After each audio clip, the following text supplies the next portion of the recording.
together, mended and whole, empty-handed, but not forsaken. I've been set free. I've been set free. Amazing grace, how sweet the sound that saved a wretch like me. Oh, I once was lost, but now I am found. Was blind, but now I see. Oh, I can see it now.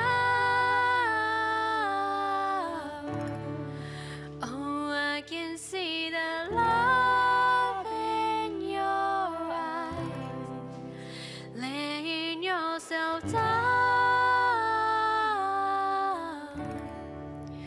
raising up the broken to life.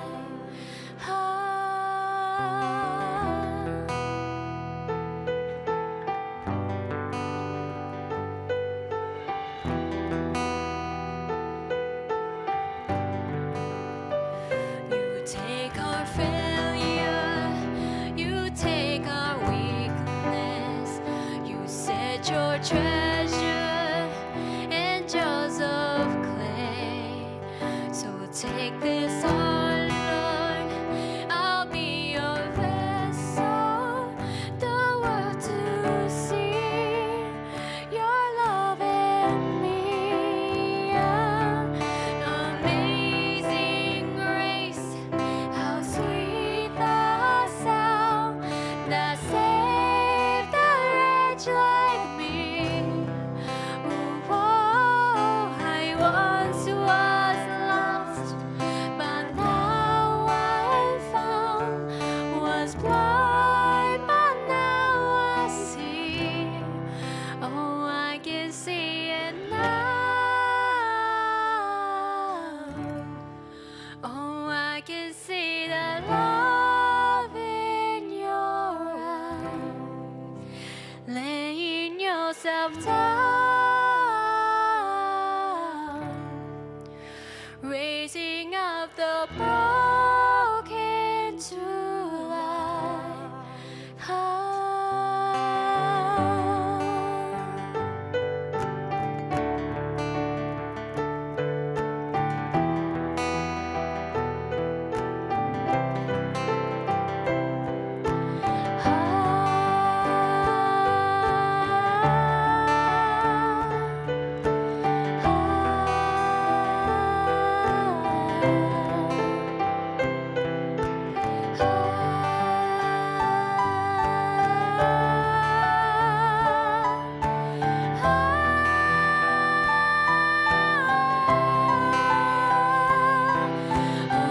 Amazing grace, how sweet the sound that saved a wretch like me. Please join with me.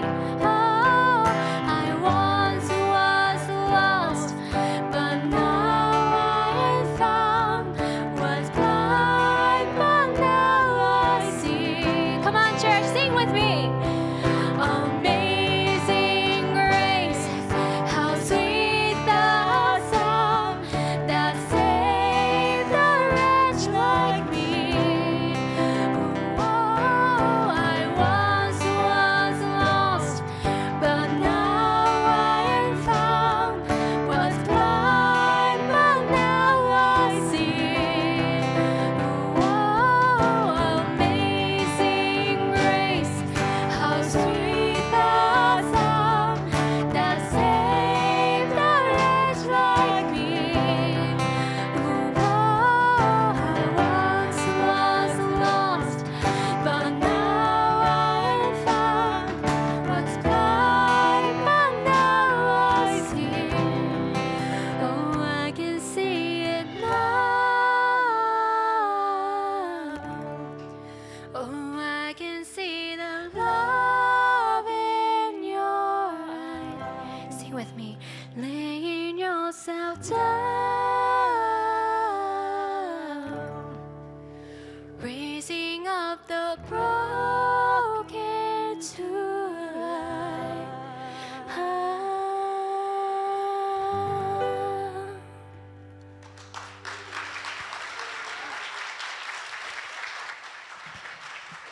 Today's reading is from Matthew chapter 5, verse 8.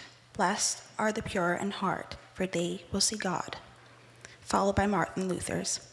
The whole being of any Christian is faith and love. Faith brings a person to God. Love brings a person to the people. And it's put into full circle by the way of God's will, by True Father. Faith plays the role of guide. Therefore, it only takes you to the gate and not into the city. Amen and adieu. Good morning, everybody. So in listening to those three passages, you might think it doesn't really sound like a pre-Christmas service or, heading into the new year.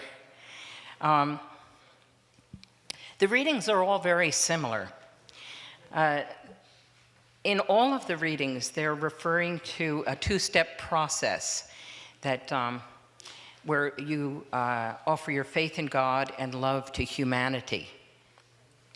In the divine principle, we call that our foundation of faith and our foundation of substance.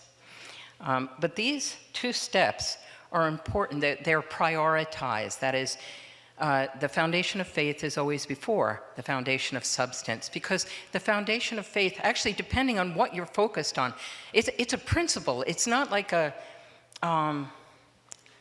it's not in itself a good, good. The only way to goodness, it's also the way to evil. I mean, if you make a foundation of faith with evil, or a foundation of faith with, you could say, Satan, then your foundation of substance could very well be a bad result. If you make your foundation of faith with God, a vertical foundation of faith with God, then the consequence is a foundation of substance and goodness.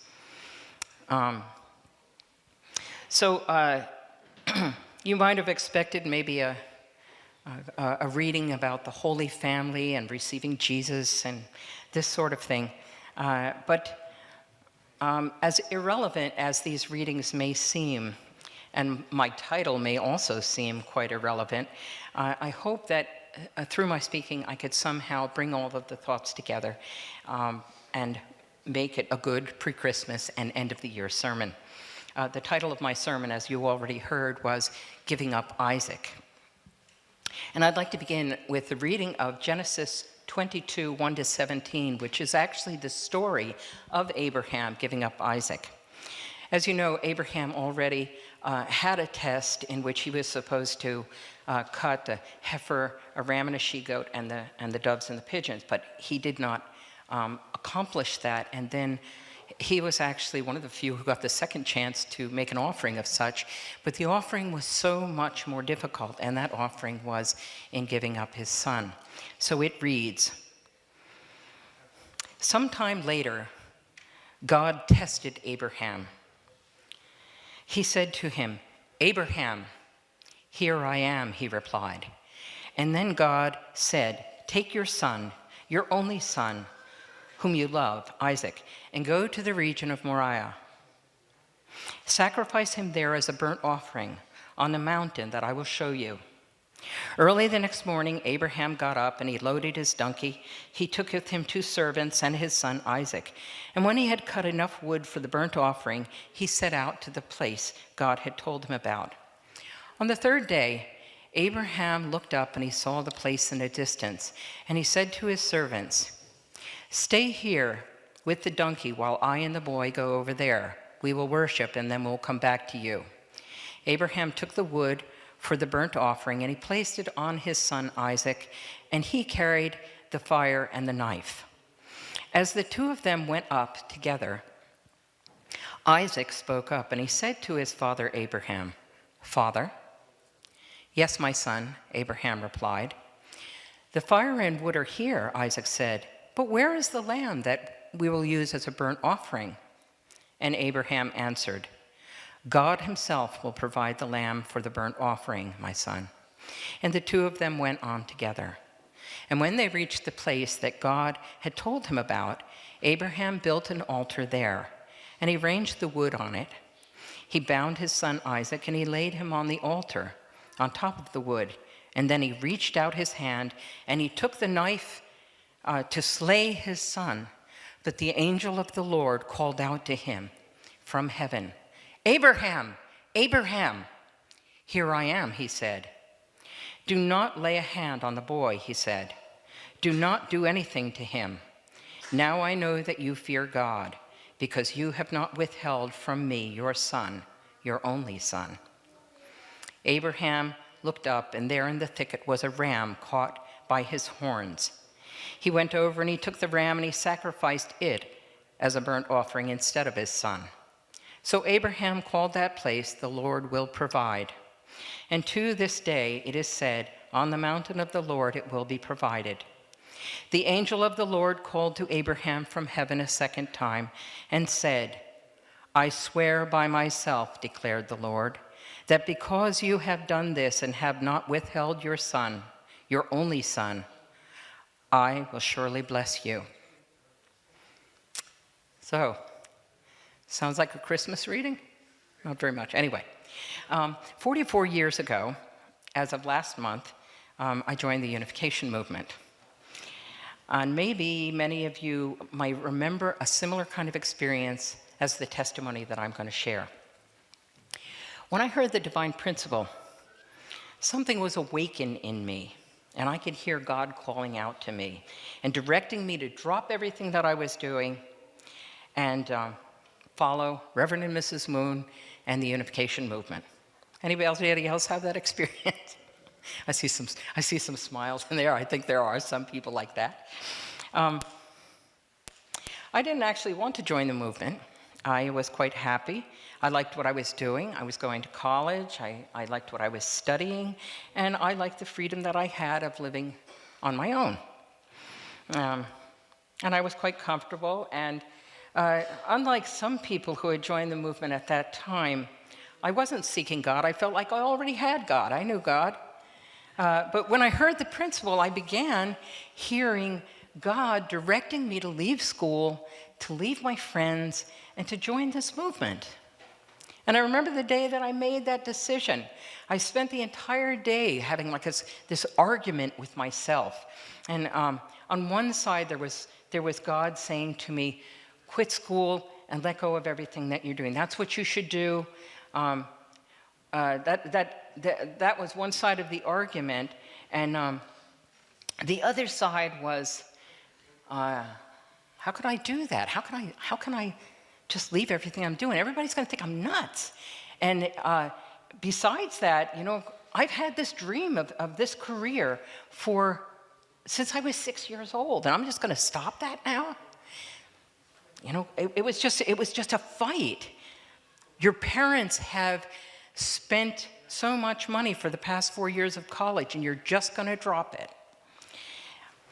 But then I could still hear God speaking to me and saying, "This is what you should do." Who else is going to do it? Somebody has to give this message. Besides, think of your future generations, your children, your children's children. If you don't help correct what's wrong and bring this message to the world, what's going to happen? So anyway, I decided to give it all up. And this actually is something that many members of the church, you might call it a calling, but many members of the church had to make this same decision. And I left the house to make my final decision. I went out to the garage and I prayed a prayer so deep, so sincere, and so real, so connected to God, and asked God what he wanted me to do. And God said, "Give it up." So I did, because I felt that was the right thing to do. In our movement in the 70s, that was referred to as giving up Isaac. And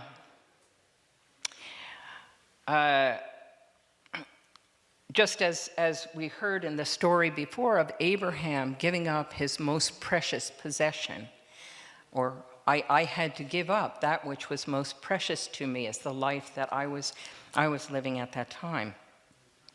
Sometimes we think that we have to give up Isaac once, but actually we may develop new Isaacs throughout our life.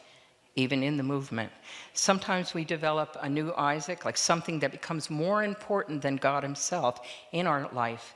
And maybe it's money, maybe it's our job, maybe it's our possessions.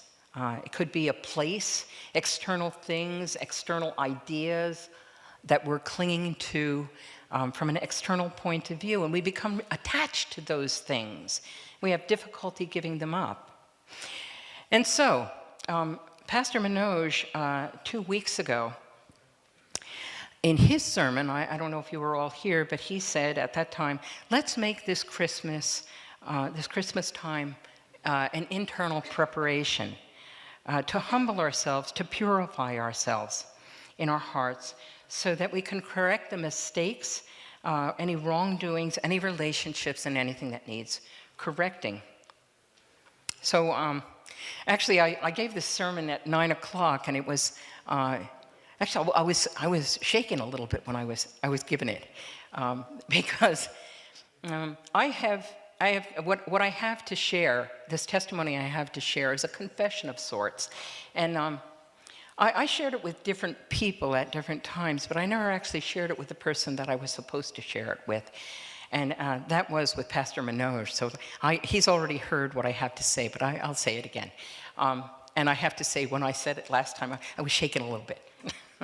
So frankly speaking, I'm not sure why I feel to share this publicly. But for some reason, I felt like it was necessary. And I think maybe it's something that other people need to hear as well. So here I go. You know, I was laid off from the church about 3 years ago. Pastor Manoj laid me off. He fired me. He laid me off. He fired me. I was never fired in my life, not in the church and not outside of the church. But he laid me off, and he said to me when he did it, he said, "This is the most difficult thing that I have ever done, but I have to let you go."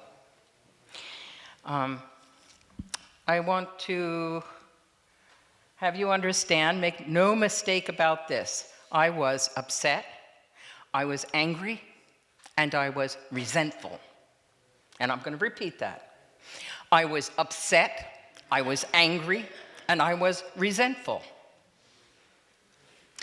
And that put me in a crossroad, and it brought me into a similar kind of internal battle that I shared with about when I joined the church. Should I go this way? Should I go that way? I wanted to be upset, angry, and resentful. That's what I wanted to do, and I wanted to spew that and share it around. I might have even shared it around with a few people, but I'm correcting it now.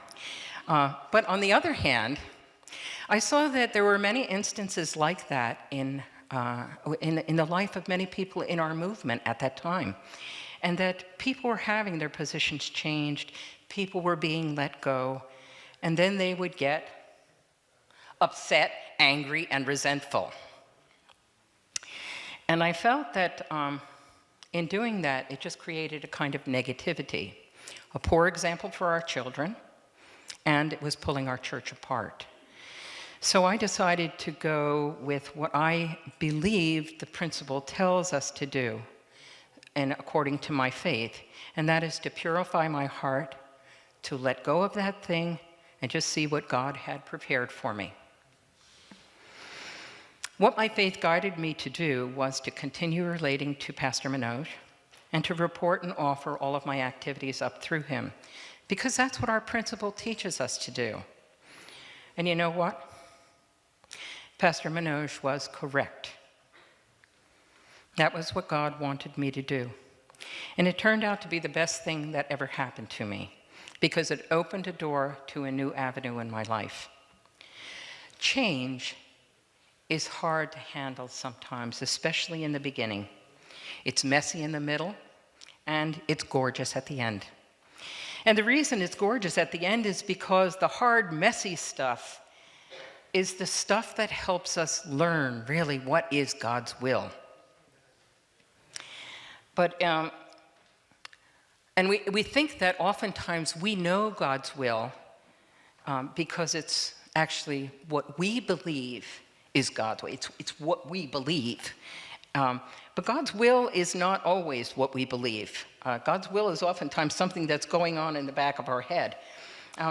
That's not what we need at the moment, and it's what we want is not necessarily what God wants.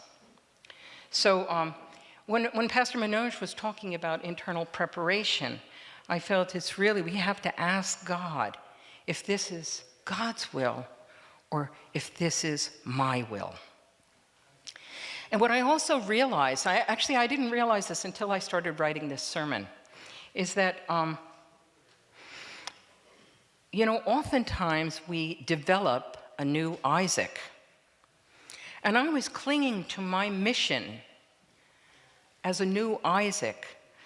I was clinging to it and making that a priority, that mission a priority in my life. But actually, the mission or the activity is not the priority. The priority is actually the vehicle. The mission becomes the vehicle for me to develop my heart and my ability to love. So the mission in our life, what we're doing, the things that we have, they are not the important thing. How they bring us closer to God, that one is what is most important. So my relationship with God is the most important. My faith is the priority. And once I got my priorities straight, then God's will could be there. God could push me forward and could direct me. And then everything goes right. I relearned what I learned 44 years ago, that sometimes we have to take a risk and let go of the external stuff in order to find God. And it can be scary and it might even hurt. But once we let go of the mission, it forces us to listen to God and God's direction for our life again. And it opens a door to new avenues. So as I mentioned, or if you remember last time I spoke here, you're not going to get away with not hearing about some of the activities that I'm involved in.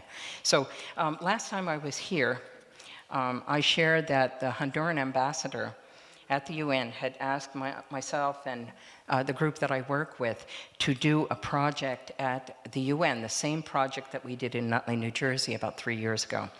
And she asked us to make a sawdust carpet at the UN.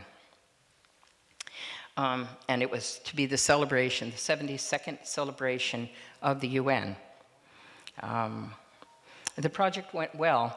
Perhaps you saw it already in Family Federation, the newsletter. But what I wanted to share with you is not exactly the project, but the backstory, which was much different than the story that you saw in the newsletter. Nothing, I will repeat, nothing went right. Nothing went as was planned. As a matter of fact, at one point I was, maybe you recognize these words, upset, angry, and resentful. We were confronted as a group this time, not me individually, but as a group, with difficulties, with disappointment, and with rejection. We were at a crossroad, and we had the possibility of being negative about the whole project, or we could overcome our problem and look for the message in it so that we could go forward to really set an example. So this is the way I had it planned. Mario, the national leader in Honduras, was going to come up with these 3 kids from Honduras, and it was autumn. In Honduras, they don't have autumn, so I was so excited for them to come and see the beautiful autumn leaves, and we were going to go apple picking, and we were going to go to New York City, and we were going to have a good time together. And we had planned, of course, to do the project ahead of time. The kids were going to meet online, and then we were going to make the design and happily go to the UN, and everything was going to be great like that. So a part of it happened. We got together. We were going to get together online through Google Chat, and those from Honduras and these 21 students from Nutley High School. And it was okay. We all got on. We waited. But actually, 2 of the students couldn't come on, so it was a little bit dry, you know. And eventually, we overcame that, and the students came on they could get on through their cell phone, and then through the cell phone, through the computer. So eventually, we started to communicate, and we started making our designs. We would make designs, and then we'd make a conglomerate design. So we must have had I'd say about 50 designs. Kids were making designs and ideas because they wanted their idea to get there on the UN plaza. This was like 12 by 24 foot, a big drawing, big tapestry that we were making. And anyway, so they worked really hard, and they made designs, and they made the composite designs. And we had 3 designs that we sent to the ambassador for her choice. And all 3 designs were rejected. It was terrible. These kids had worked so hard. So anyway, one of the teachers put up, can I say that? They put up this poster in the cafeteria where they were working, and it said, "Success is not final, failure is not fatal, it is the courage to continue that counts," by Winston Churchill. Make it happen. So everybody girded themselves again to get going. We made more designs. We sent 3 more designs out to the ambassador, and they were all rejected again. God, it was so disappointing. And anyway, we kept on working, and finally we did get a design. And then on the appointed day, we all got together at 6 o'clock in the morning, 6:30 in the morning. We left on the bus that the Nutley school system provided for us, and we went to the UN. And it was a very windy day, and not the kind of weather that you wanted to conduct a laying of carpet with sawdust, because sawdust is going all over the place. We didn't have the colors exactly that I wanted.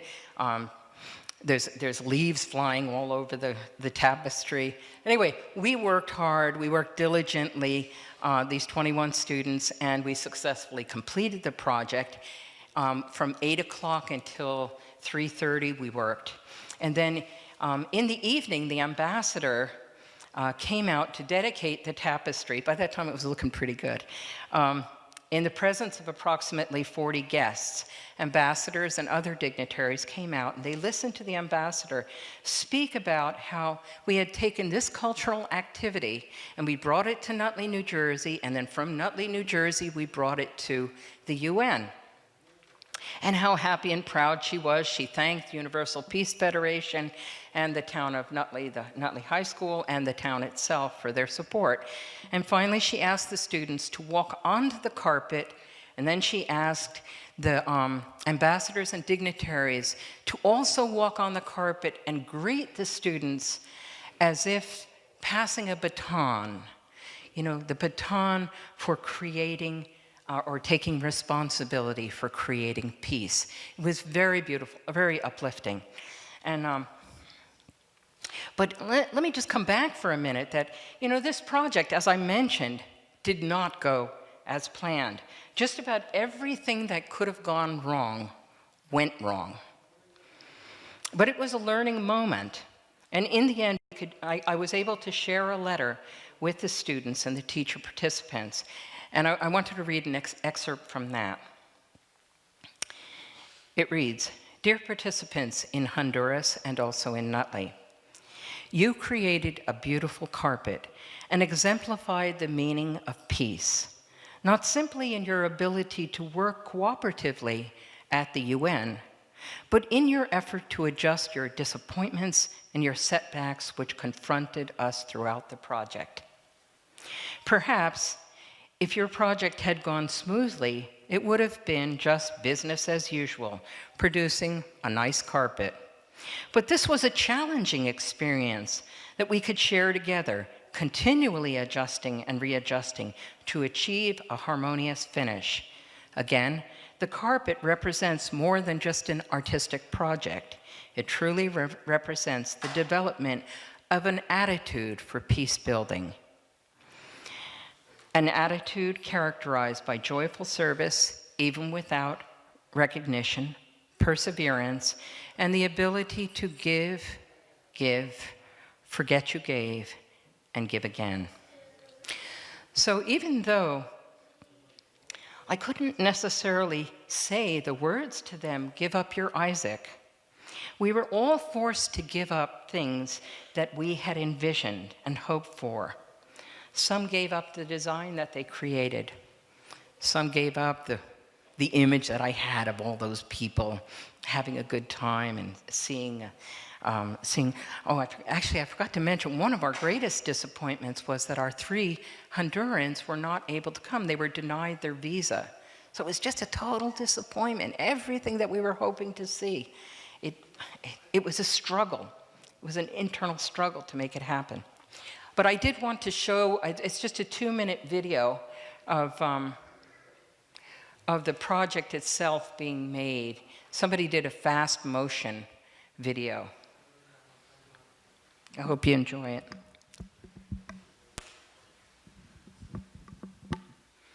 These were 21 students from Nutley High School. So they were not our church members, but they were people who learned something about the principle just through their experience with us together doing this project. You could see from the flag waving how much wind was happening, and you could just imagine how much sawdust was flying.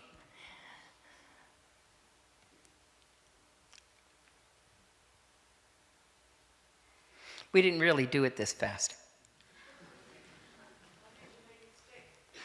One of the teachers was very bright, and we have to spray water on it so this stuff doesn't fly around, and she put a little bit of glue into the water so that it held it down. So that was the project. I just want to show there's another picture right after this. It has the picture, if you'll notice, there's the picture of the sawdust carpet that we did, the design. It is North and South America with doves emanating from it. If you'll notice next to it, so that was done in October. In November, at the festival where Mother spoke, there was a similar design of North and South Korea with the doves emanating from it. I just thought it was kind of interesting that we had our minds in a very similar place.